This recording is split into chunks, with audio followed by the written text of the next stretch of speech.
Soft, ambient music with the sound of waves. 1 week has passed since the battle with Drakvern. Berk is finally at peace. The dragons are calm, the village is rebuilding, and for the first time in what feels like forever, there's quiet. Music shifts to a slightly more thoughtful tone as the sun rises. I walk along the beach with Toothless. It's hard to believe it's over. We did it, bud, I say quietly. Maybe this time. It's really over. Toothless nudges me with a soft chirp, his green eyes reflecting the dawn, but then he freezes. His ears twitch, his gaze fixed on the sea. Something is wrong. Later, in the forge, Gobber is busy fixing some dragon gear when Fishlegs bursts in, looking frantic and holding an old scroll. Hiccup, you need to see this. We all gather around the table as Fishlegs unrolls the scroll. It's covered in drawings of an ancient dragon temple. I was cleaning the library and found this hidden under some old maps. He explains, his voice trembling with excitement. It describes something called the Dragon's Memory. Astrid squints at the drawings. What's that supposed to be? It's said to be a place where dragon spirits gather after they pass on, Fishlegs says. Their memories are stored in living crystals, if this is true. Drakvern's power might have come from there. I lean in, a cold feeling creeping up my spine. If this place exists, we need to find it before someone else does. That afternoon, we take to the skies. Toothless and I lead the way, with Astrid on Stormfly and the rest of the gang right behind us. We fly for hours, crossing icy seas and navigating through thick, disorienting fog. The further we go, the stranger the world feels. Suspenseful music begins to build just as we reach the edge of the known world. We see it. Towering crystal pillars, glowing with a faint blue light cutting through the mist. The air itself hums with a strange energy. Fishlegs whispers in awe, it's real. The Temple of the Dragon's Memory. We land cautiously. The island is completely silent, except for that low, humming sound. As our dragons step closer, the crystals around us glow brighter. Stormfly's eyes reflect the blue light, and Toothless lets out a low growl. They can sense it, I murmur. These crystals, they're alive. Inside the temple, ancient carvings cover the walls. They show dragons and humans fighting side by side, true allies, before a final image depicts a great darkness swallowing them both.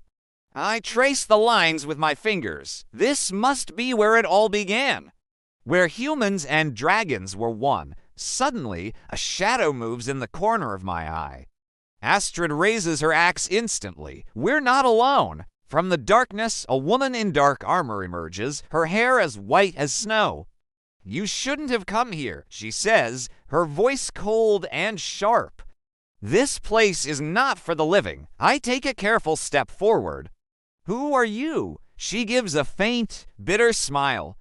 My name is Lyra. I was once a dragon guardian before your ancestors betrayed us. We all exchange uneasy glances. We're not your enemies, I say quickly. We came here to stop something dangerous, a dark power that almost destroyed our home. Lyra's eyes flash with anger. You mean Drakvern? I know his name. I fought him centuries ago. And now, because of you humans, his essence has awakened again. The ground trembles beneath our feet. The crystals all around us flicker, turning a violent red. Fishlegs yells. The energy is destabilizing. Lyra grips a staff I hadn't noticed before. You've disturbed the balance. The memory of dragons is rejecting you. The crystals crack open, and from the fractures, ghostly dragon forms emerge, roaring in fury. Toothless and our dragons roar back, forming a protective circle around us. We don't want to fight you. I shout over the chaos, but the spectral dragons attack, firing blasts of ethereal energy. It's a whirlwind of light and sound. I dodge beams of spirit fire while Astrid shields the others. Fishlegs, I call out. There has to be a way to calm them. He frantically scans the carvings. There's a symbol here. It looks like a song mark. Of course, a dragon call. Toothless. Let's try it. Toothless rises, spreads his wings, and lets out a deep, resonant roar that echoes through the entire temple. The ghostly dragons pause their attack. Slowly, the red glow fades from their forms, replaced by a peaceful blue. Lyra lowers her staff, her expression softening in disbelief.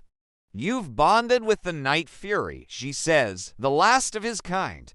Yet he carries the voice of all dragons. I lower my own weapon. We came here to protect both our worlds. Please help us make sure Drakvern never returns." Lyra hesitates, then gives a solemn nod. "There is one way. Deep beneath this temple lies the Heart Crystal. It seals the memories of all dragons. If it's ever broken, the darkness will return. Guard it, or everything will burn again." Just then, the temple shakes violently. A crack splits the ground, revealing a horrifying red light from below. Astrid shouts, "What's happening?" Lyra's eyes widen in terror. Someone has already found the heart. A surge of fire erupts from the chasm, and a massive, dark shape rises, half flesh, half shadow, a dragon reborn from crystal shards. Its roar shakes the entire island.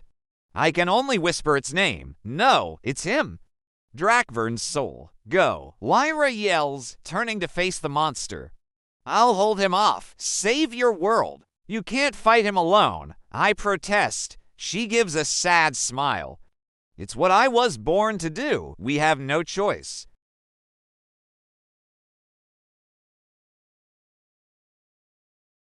Behind us, the island explodes in white fire as we fly through the storm. Safe in the air, Astrid looks down at the burning sea. "Do you think she survived?"